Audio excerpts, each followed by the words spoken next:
This is Business Talk, your business, your success. Sponsored by Take Action Business Coaching. The opinions expressed are those of the participants and may not be the views of the staff, advertisers, and owners of the station. Advice given is not intended to replace that of your business advisor. Now, let's get down to talking about your business, your success. This is Business Talk. Well, good afternoon. We're here today to talk with a great friend of ours.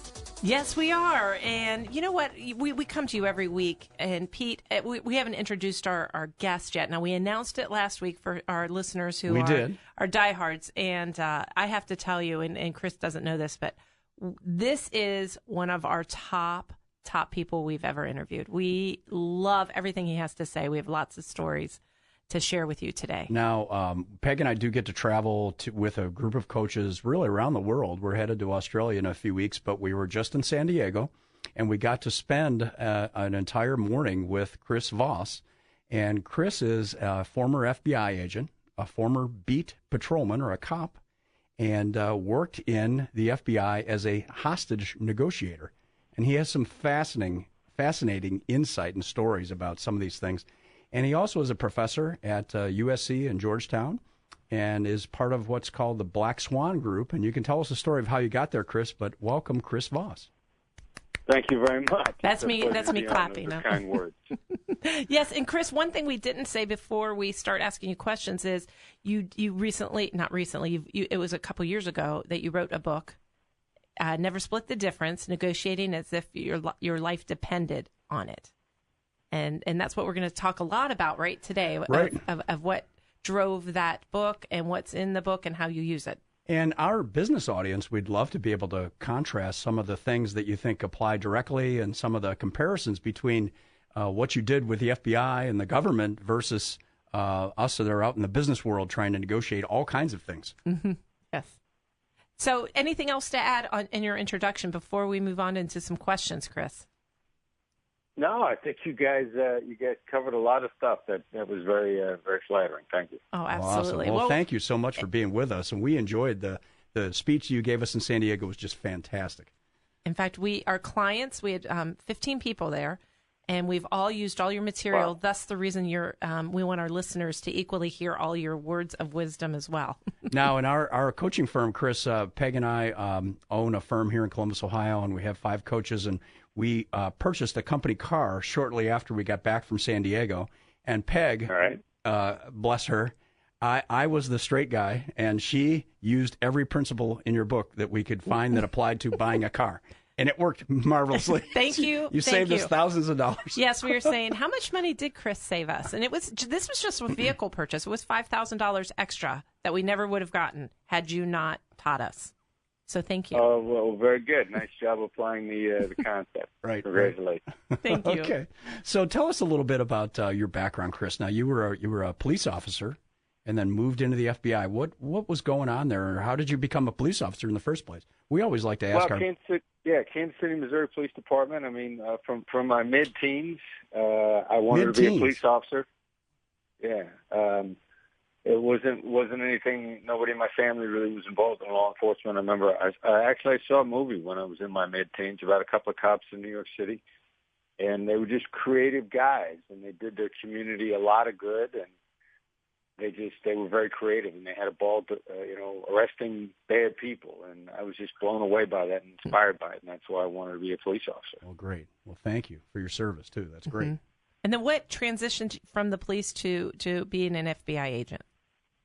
Well, I got interested in federal law enforcement. My father, I can't blame him. He paid for a college degree, and then I went out and got a job that didn't require a college degree. Okay. So he had a friend that was in the Secret Service, and he introduced me to the guy, and he told me about how he traveled all over the world for the Secret Service, and I kind of went, Oh, I grew up in Iowa. I know my voice doesn't sound like it, but I'm a small town boy from Iowa, and I'd never been out of the country. I mean, I don't even think I'd even actually seen Canada.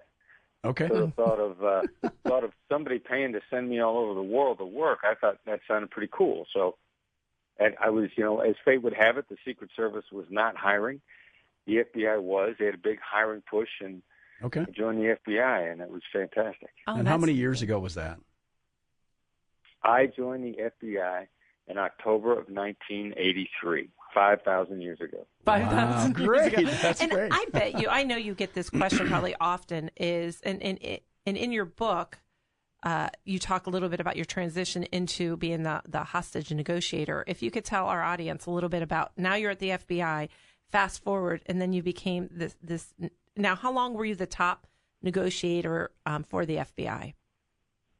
Well, excuse me. I was our lead international kidnapping negotiator in reality for about 7 years, and in actual title probably about the last 4 of my career. I'd been a hostage negotiator for about 15 years total. I've been, in my total time in the FBI, was 24 years. You know, when you become a hostage negotiator, it's an additional duty initially. It's a specialty that you take on. So I was in New York City at the time. I was a member of the Joint Terrorist Task Force, and I wanted to become a negotiator, and so I got on the team in New York. And then if you stay with it, then it can consume your career, which it did mine, until finally I got promoted to a full-time position and was transferred to the FBI Academy at Quantico. It was kind of a Quantico headquarters hybrid. And it was that's when I really started to travel all over the world. Great. And again, this is Peg and Pete with Business Talk, and we're talking to Chris Voss, who's the author of Never Split the Difference, Negotiating as If Your Life Depended on It. And you spent a long time with the FBI and with the hostage team. And one note for the listeners out there is that Chris has been involved directly in 150 negotiations. For hostages. Is that true, Chris? Yeah. My career spanned, I estimated the number low, so it's somewhere north of 150. Yeah. Okay. That's pretty unbelievable. And one of the things that we work with our business owners on is really, and your book is fascinating because there are things that, you're involved in these life-threatening and very serious situations, things that just remind us as business owners that the power of communication and how you start communicating with somebody you've never met before over the phone in a lot of cases, I'm assuming anyway. Most of the time, yeah. Okay. So you can't see the person, and yet you're trying to understand what's driving them. So the question I have, Chris, as we're going down this path, and we want to talk about the strategies in the book, if there was one strategy, I guess, before we hop into, and this happens a lot. So here's where this question's coming from. I read your book, fell in love with it, and Pete and I have all of our clients. It's a must read. If you're a client, you will read this. And we had a client who was about to buy a property. I'm trying to remember how much it was. I think it was $1 million, $1 million or $2 million that the property was going to be. And you go into depth about a story specifically about how you're saving with this. And this client was about to go and negotiate the next day. They had 24 hours to go in. And so I'm like, you have to read this, this, and this. So I pointed out some pages. And he ended up applying your strategies. He saved $100,000 more. $100,000 more. And so one of the things I wanted to ask you is, if we're in a situation, or any of us that say, okay, I haven't read the book, Chris, and if there's one or two strategies that are a must, what would it be? Like that you have to know. That you have to know in negotiating. Yeah. If you had to pick your top one or two, what would it be? Well, show that you understand where the other side's coming from. And it doesn't sound like that'll do any good, but there's always something more important to the other side than the deal. And there's a really good chance they just want to know they want you to know where they're coming from. So if you can lay out for them in specific detail, it's a little more elaborate than the Stephen Covey advice: seek first to understand, then be understood. Okay. We change that to show first that you understand. Mm-hmm. Because if you understand isn't enough if you don't show it. Now, there's a really good chance that the other side's going to start relaxing, and there's going to be stuff that, everybody asks for stuff they really don't care about, and you want that stuff off the table. Mm-hmm. And the highest chance of getting it off the table is say, hey, look, here's how you feel about this. Here's why you're doing this. Here's what's motivating you. Here's how this is important to you. You lay those things out and it never takes long. The interesting thing that we say, empathy accelerates the process. Tactical empathy saves time. Okay. It saves all the back and forth bargaining where you're posturing, you get mad at each other, people putting on a show. They want to demonstrate their position. It's kind of insane in how quickly you can shave dollars off an agreement or add dollars to an agreement by just showing the other side and laying out for them exactly that you get where they're coming from. And people concede stuff on a regular basis. It makes no sense, but it's almost like magic fairy dust. So in effect, in the last 30 seconds here of our segment, you're mirroring what the other side is thinking and trying to reflect back what they're saying and getting a read on them from that?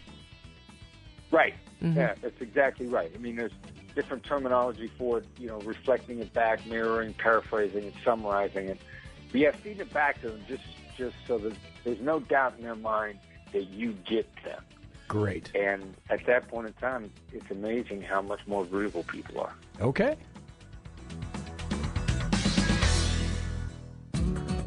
To learn more about today's topic, call 614-306-7922. Now, back to more Business Talk.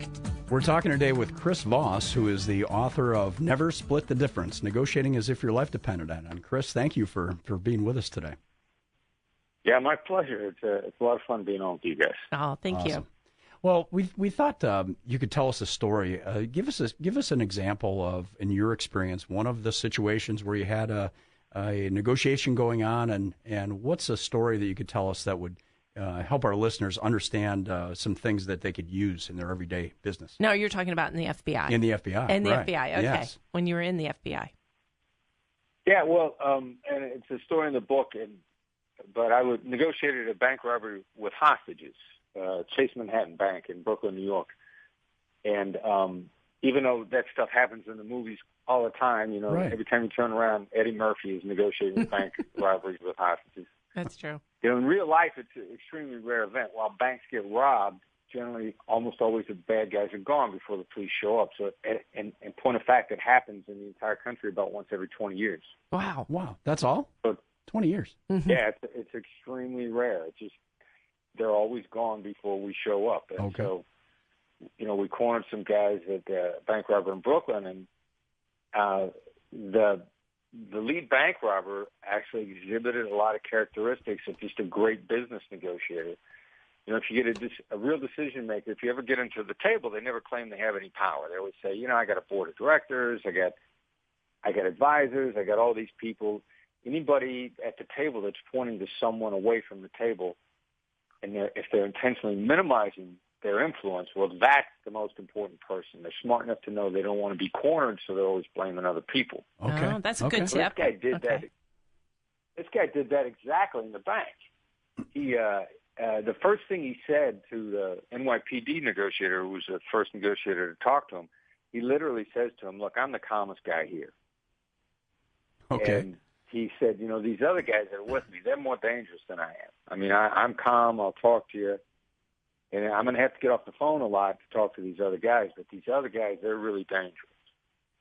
And it was, same thing, pointing to people outside away from the table that you can't talk to. He was always deferring to them. I get on the phone with him a little bit later, and I gently confronted him, because you have to be able to confront people with hard truths. That's, what we refer to as a straight shooter. We all love straight shooters. Right. Okay. And we had figured out this guy's identity, which he had been hiding from us. He wouldn't give us his real name. And we figured it out based on, we found his van. The van that they used was his. Got it. And so I said, look, we found this van outside, and we know who it's registered to. And it's registered to a guy named Chris Watts. That was his name. And he said, well, you chased my driver away. And what I did was, I was so startled because I didn't know anything about a driver. I said, we chase your driver away, which is the mirror technique, repeating what someone just said word for word. You gave it right back to him. And it's a great technique to use when you're caught off guard, because if you practice using it, you can always extend the situation no matter how stunned you might be. And I said, we chase your driver away? And he said, yeah, when he saw the police, he cut and run. I said, he cut and run? He said, yeah, we've only got one van. I said, you got one van? He said, no, we have more than one van. And he just kept blurting stuff out. And, the point of this is, use this mirror technique even on someone who's incredibly under control. They start blurting stuff out that they shouldn't say. They can't help themselves. Got it. And it works across the board. It doesn't matter who you're using it with.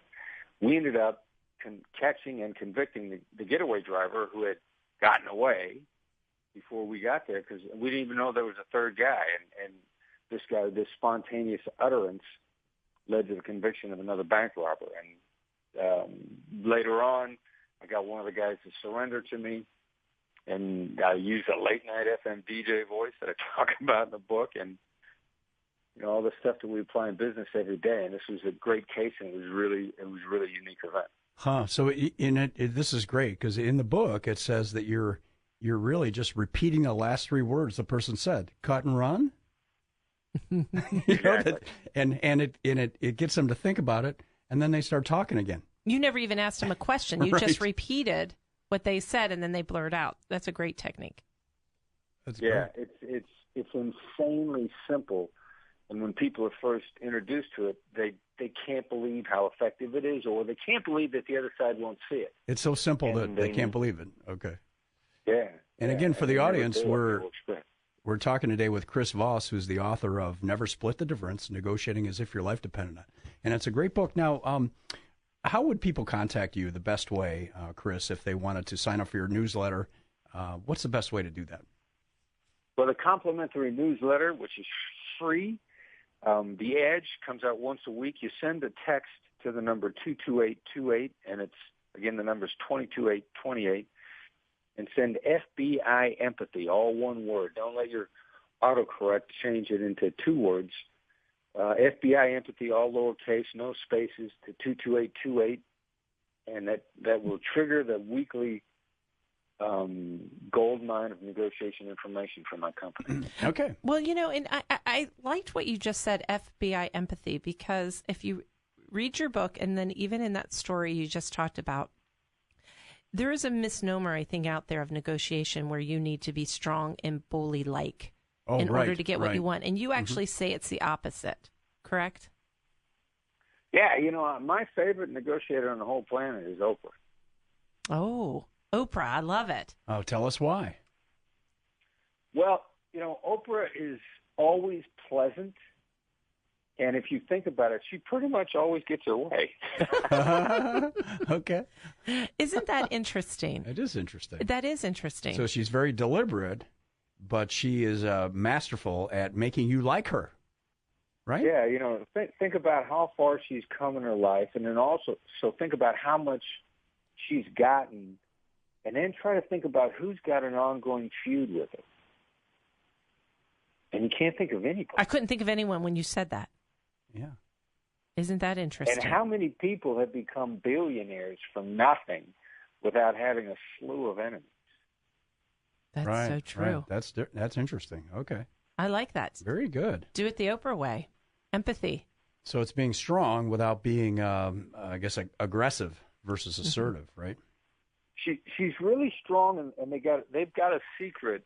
I've come to know a woman that has been her booker of talent for 19 years, and a secret that hides in plain sight is no matter what happens when you deal with Oprah or any of the people that work for her, when you leave, they make sure you're happy.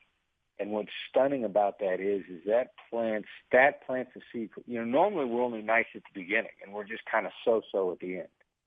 Oh, that's good. Interesting. All right.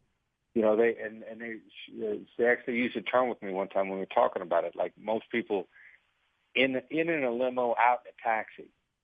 Well, their attitude is in a limo, out in a limo. They make sure at every interaction at the end you feel respected and appreciated, and it's crazy what a huge difference that makes. And that goes to one of your stories you talk about in your book is the win-win mentality.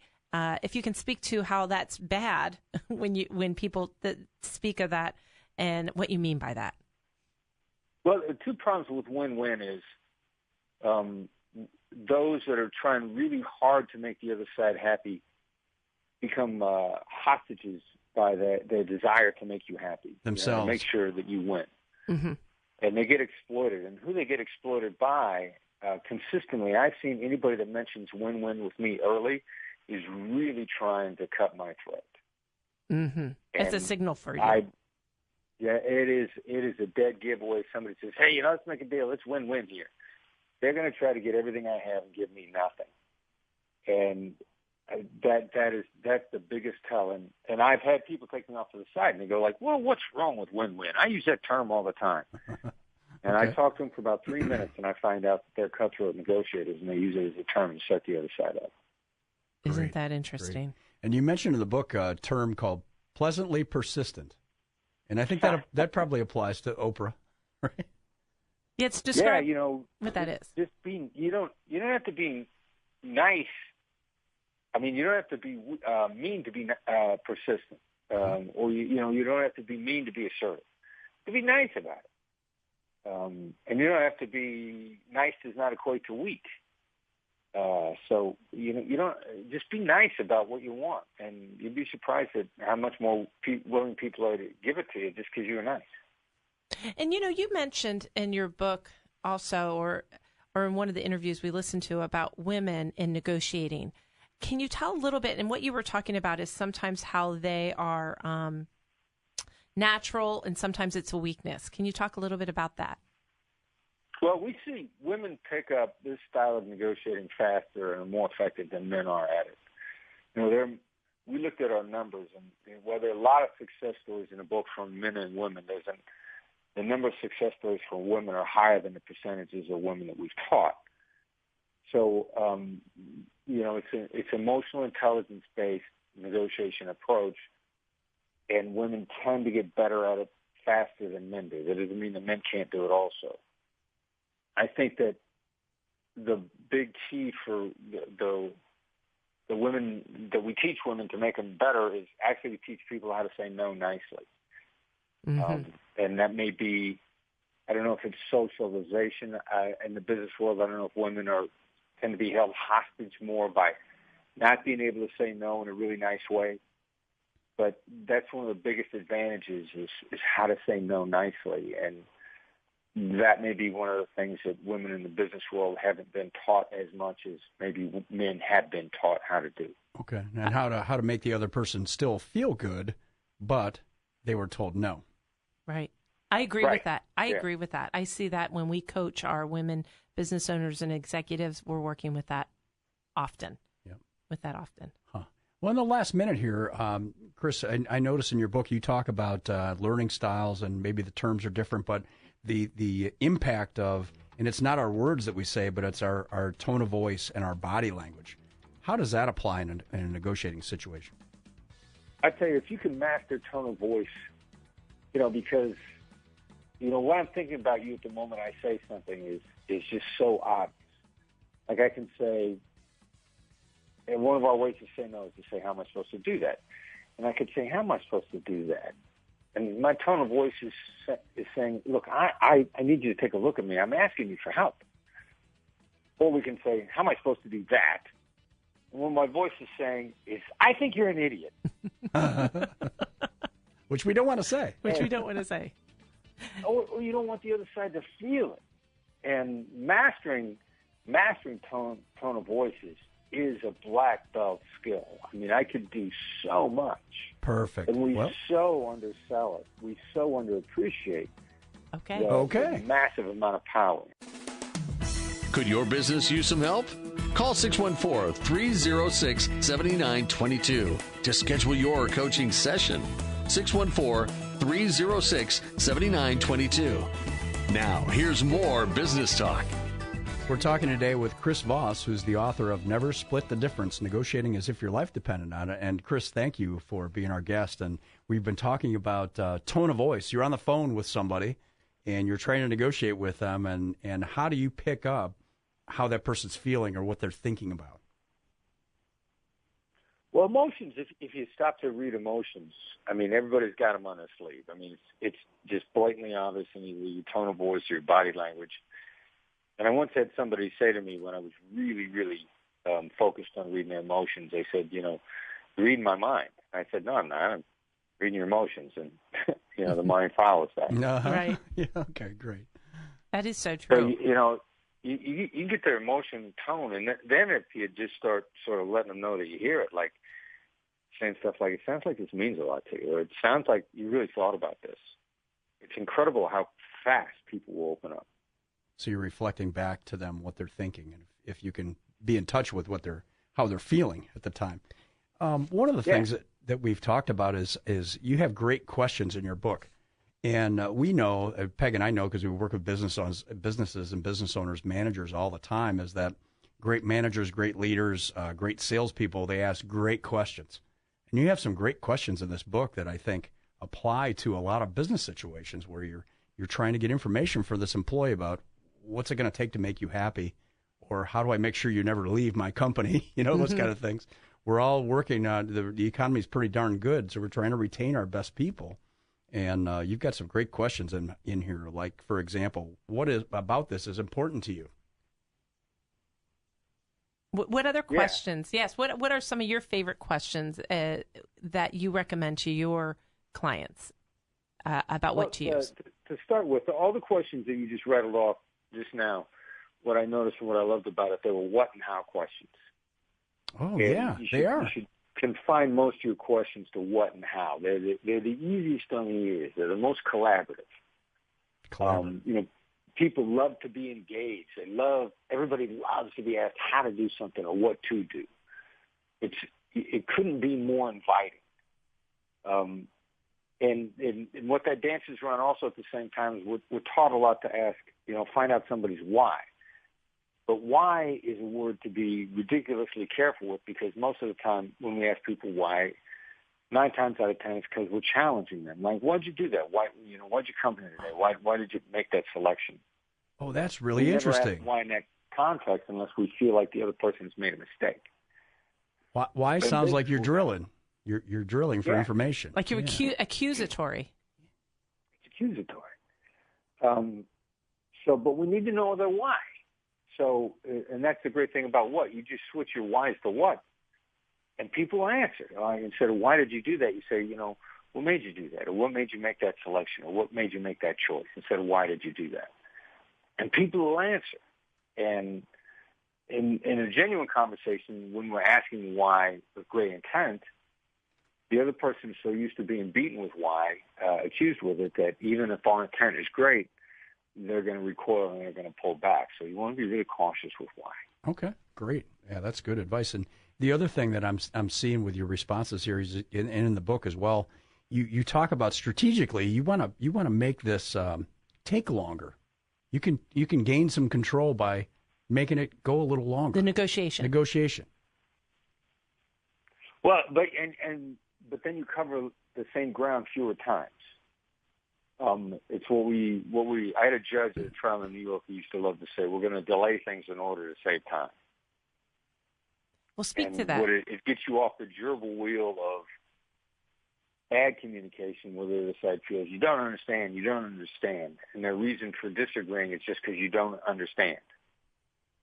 And, just because we're talking fast in a negotiation doesn't mean that we're actually making any ground. I gotcha. We're spinning our wheels in the mud. Okay. Spin your wheels in the mud, look at the speedometer. You go, look how fast I'm going. You're not actually moving. Okay. You're actually taking time to get to know people, to understand where they're coming from and to understand what they need, and then showing empathy in order to get there. Right, and make deals that stick so that you don't waste time in renegotiation or fixing bad implementation. Well, in the meantime, you're showing respect for this other person, even though they're sometimes a cold-blooded killer, right? But you're respecting them. And respect resonates with every creature on the planet. So, yeah. Everybody. Okay. That is interesting in what you say. You were getting around it in your book. You talk about it, how it says, at the end of a negotiation, you're going to want them to come back. So they have to leave feeling good. Because, to do business again and to work with you in the future. And a lot of people forget that. Yeah, there's no such thing as a one-off. Even everybody wants to know how to buy a car. Like, you get a great price in your car, you're going back to the dealer for one reason or another. You got a great price and the car was great. You're going back for service. Yeah. And they're going to see you again. You're going to have a relationship. If you bought a car from a dealer and it's a lousy car, You're going back to that dealer because you're mad. Right. I mean, there's no such thing as a one-off. You're going back to those people. You're going to see them again one way or the other. Right. And they're going to have stuff that you're going to want. And do you want them to feel respected and want to continue to give you great deals, or do you want them to be mad at you and look to rip you off next time they see you? That is true. And when you bring up the car, I think of one of your strategies you talk about is that you can explain to our audience is anchoring. And can you describe a little bit about what anchoring is? You can use it with the car dealer, or you could use it with one of your FBI moments, whatever example, to explain that. Well, in strict definition is anchoring is coming up with a position that's outside of the realm of what the other side would think was normally where the deal was going to fall. And you're trying to move the zone of possible agreement. And the acronym for that is ZOPA that my Harvard colleagues came up with. So you're trying to move the zone of possible agreement. Now, what we'll do is, instead of coming up with a hard number, because I want to know what your numbers, I want you to name price first. Right. I'm probably I'm gonna get you to think of numbers in advance. Like when people talk to us about how much our training is, my answer is it's a lot. It's more than you expected to pay. It's probably more than you've got in your budget. And then people go like, "Oh my God," because it's going to trigger a reaction. Mm-hmm. And I'm going to start. Then I'm going to try to get numbers out of you. I'm going to say, I'm sure there was a range you had in mind at the very beginning. Now I'm actually going to want to come in fairly close to your number because, and I'm going to make you work for it because I want you to be happy with the number, and I want to have an ongoing relationship. So I don't want you to feel cheated. But I've got to know what's in your head before I start throwing numbers out, and I've got to make you feel like you got a good deal. Otherwise, you're not going to want to honor it. But first, it almost sounds like you're stretching my comfort zone a little bit by throwing out maybe not a number, but wow, it's going to be really expensive. Yeah. I mean, that every time somebody asks us, we got a training. It's coming up in New York in late May, and somebody asked me, what's the fee for the training? I said, it's a lot. It's more than what you expect to pay. And when I finally told them the number, they told me they were expecting to pay way more than that based on my comment. Okay. So it's That's great. That is a really good strategy, and I've used that a lot. From this moment you taught us that it really does work, and it helps quite a bit. Super. So again, what is the number that they can text for your newsletter? The number again is 22828. Okay. 22828. And then? And it's FBI Empathy, all one word. FBI Empathy. Got it. So as you're listening, I'm talking to our listeners to Chris Voss. There's several ways that you can get more information. The Black Swan Group is the newsletter. Also, there's the book, Never Split the Difference, Negotiating if your life depended on it. And then you do training sessions. And as you've told us, it's more than you would ever think it would be. That cost is more than you would imagine. Yes, and so now I'm intrigued our listeners, and they may want to reach out to you via that. But once they get onto the newsletter, they can find their way to you. Is that right? That's the best way. That is okay. That's the gateway to everything we have. Okay. In the last minute here, Chris, can you tell us what's the origin of the Black Swan? How did you come up with that? Well, I was exposed to the book that came out in 2007, which was The Impact of the Highly Improbable, the Black Swan event, which is just based on a very old concept of something rare and unusual and valuable. And you learn to negotiate the way we teach, it'll have a big impact. It'll be valuable for you. Great. Okay, super. So that is great. And I have to tell you, I'm just going to speak to your newsletter. I do get your newsletter. I find it to be very informative and helpful as a continuing of applying these books. So I definitely appreciate and want all of our listeners to sign up for that newsletter right now. As Pete and I are your coaches, one of your action steps is go ahead, sign up for this newsletter. Sign up for the newsletter. And then when we return, we're going to get some more strategies from Chris of how he applied great negotiating tactics in order to get what you need. Great.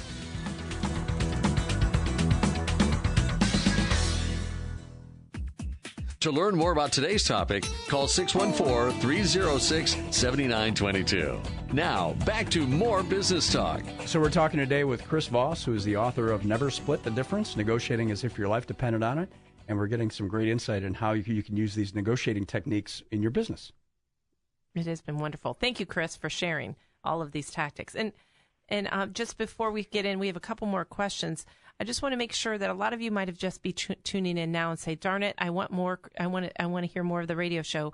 Remember, you can always go to our website, takeactionbusinesscoaching.com. And click on the 98.9 FM icon, which is in the upper right corner. And you'll see that this will be an archived show, so you can listen to it in its entirety next week. Great. So one of the things, Chris, that from the book and from your talk in San Diego with us is that let's take a scenario, and this happens in business all the time. We've got a great employee or a manager or leader who comes to the boss and wants more money. So talk about some of the dynamics that are going on between this business owner and this great employee that they would love to keep but don't want to pay too much. Yeah, well, to make it a great deal for both sides. I mean, there's a lot of, you just need some clarity. You know, employees should say, what does it take to be successful here? And that automatically begins to trigger your boss into a mentoring mode. Now, you got to listen. You got to do what they say. Exactly, yes. You know, those are the key issues. I mean, in critical moments in my career, I recruited several key unofficial mentors because I asked them how to do what I needed to do. Okay. And I pick up the person who's either in charge or the person who knows based on their success, and then follow that. And what happens is, if you follow their guidance and you fail, then they're the idiot. That's true. That means they're going to start to look out for you. They're going to. What do you look for from a mentor? You want your mentor to give you a couple of hacks and to plow the way for you, remove some obstacles. Well, if you're following their advice, they're now invested in what they've advised you to do. So, right. Asking your boss, what do you want from me? What do you need from me to be successful? The irony of it is you said a how and a what. You're going back to those same questions, the how and the what questions. Very good. Yeah. Right. Okay, keep going. Yes. And I liked how you put it. Go ahead, Chris. Well, and the other thing you should ask your boss, to get your boss thinking about you in a new way, is, you know, how can I be involved in the most important projects to our organization? How can I be guaranteed to be involved in projects critical to the strategic future of the organization? Great. That's a good question. And what the boss hears from that is, wow, you want to make my life better. You want to be in a position where your success makes me more money, makes me more successful. You want to work on the important projects. And that now begins to it makes you seem less self-centered to the boss. Oh, which is critical. Instead of how do I just get more for me, you're saying, how do I get more for all of us? Great. And then that lines you up for promotion and raises. Mm. So you're looking for great employees that actually want to be accountable for something. Well, that's what it starts with. Yeah. That's great. Well, now, if you were on the other side and we have a business owner or slash a manager and they are negotiating with their employee, speak to the other side of what you recommend that they do. What a boss says to an employee? Yes. Yeah, or a potential employee, a great employee they would love to hire. Negotiating with, yes. What do you want most out of life, and how can I help you get? Because what that'll do is then that transforms how the employee sees you. The employee says, wow, this person wants me to grow as a human being. And that triggers a massive loyalty. Mm-hmm. And I had a friend of mine who's ridiculously successful. And he's successful because people stay with him longer than they stay with anybody else, and he actually pays less than market. And instead of them underpaying people, they stay with him longer. Because he says what do you want most out of life, and how can I help you get it? And he was telling me that one woman who worked for him said that there was this personal project she wanted, personal goal she had, and he said, well, how long is it going to take you to do that? She said, well, it's going to take me about 4 or 5 years. They said, okay, we're going to do everything we can to help you get that. What he did was he now owns her for 5 years. Oh, gosh, I love that. Right. And you know what? You took He's money not going out of anywhere. it. I love it. You took it about the person. It was about them. Yeah. Yep. That's great. Okay. Isn't that interesting? I had an aha moment of, so often we're talking to our business owners and they're talking about money and how I keep this person. And because, the market right now is really hot for stealing people from other companies, and trying to retain them. I love it. That's brilliant. So one thing you suggested in the book there, and I like this too, if I'm an employee, is I'd love to get from the boss or the owner of the company is help me define success so that 6 months from now, we're sitting down doing my review, or a year from now, let's make sure we have those parameters of success detailed, specific. I like that. Okay, I have a question for you, Chris. What was your worst experience in negotiating, where it just went off the rails? Well, we had we talk about this case in the book in the Philippines. It was a Burnham-Sabero case, and it was when we first. What I now know is a problem in the private sector that's huge and it's invisible. We relied on only the word of our counterpart in the negotiation. We were coaching someone. Okay.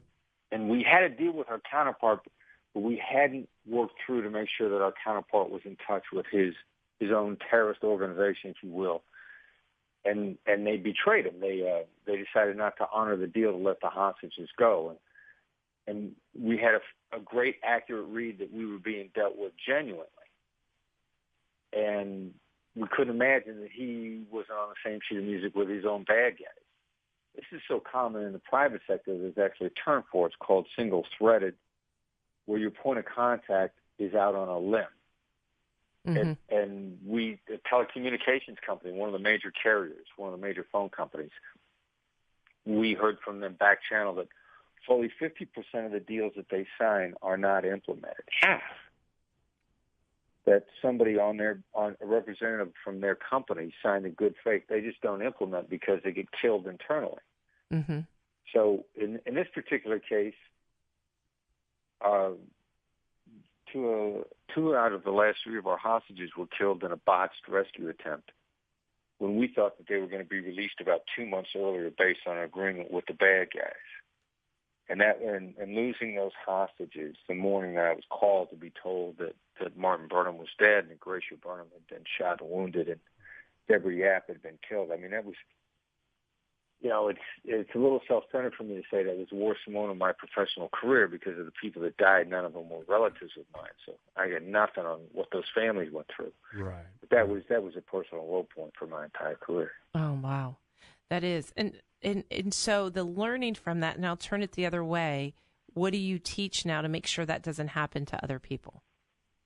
Well, we get a lot into what we call the what and how questions, because if you're persistent pleasantly with your what and how questions, they'll get repeated on the other side away from the table. And we talk an awful lot these days, and it's not in the book, but we refer to it as proof of life of the deal, and making sure up front that they're not on a fishing expedition with you, but they actually want to do business. And okay.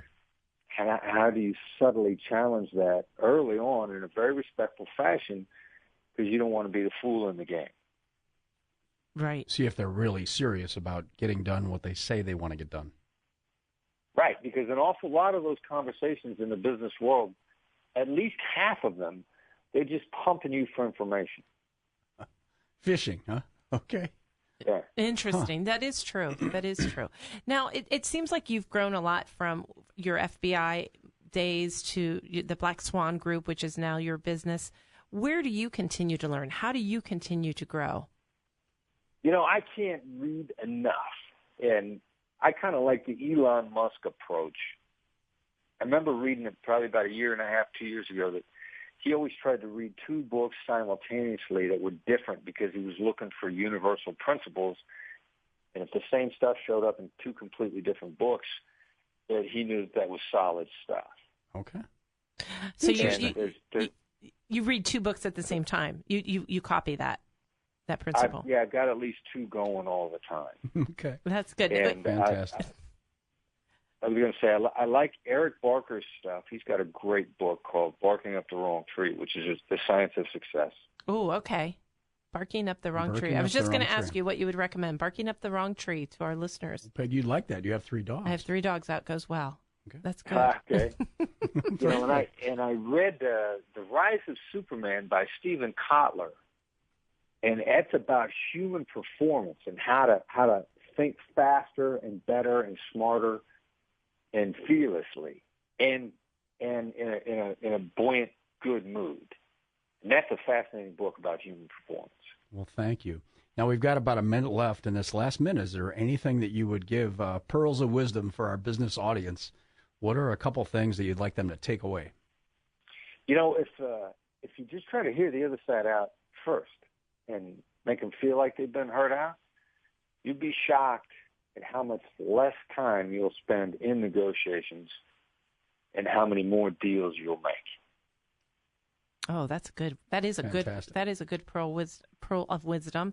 And so, just as we're wrapping it up, we want to make sure that in order, if you want to hear more about Chris Voss and hear this show in its entirety, you can go to takeactionbusinesscoaching.com to our website, click on 98.9 icon, and we will have this archived. In addition, you can sign up for his newsletter. And you need to text 22828. And when you get a response, you put in FBI Empathy, all lowercase, and you'll get signed up for the weekly newsletter, which is free, right, Chris? Yeah, well, send when you send that text, send FBI Empathy first, and then you get the response. Okay. Okay, great. There you go. That's good. And then you also can go and buy the book on audio or in hardback. Never split the difference. Negotiating as if your life depended on it. Thank you so much, Chris. Yes, thank you, Chris. This was a pleasure. Thanks for having me on, guys. You're a lot of fun. Thank you. Bye-bye.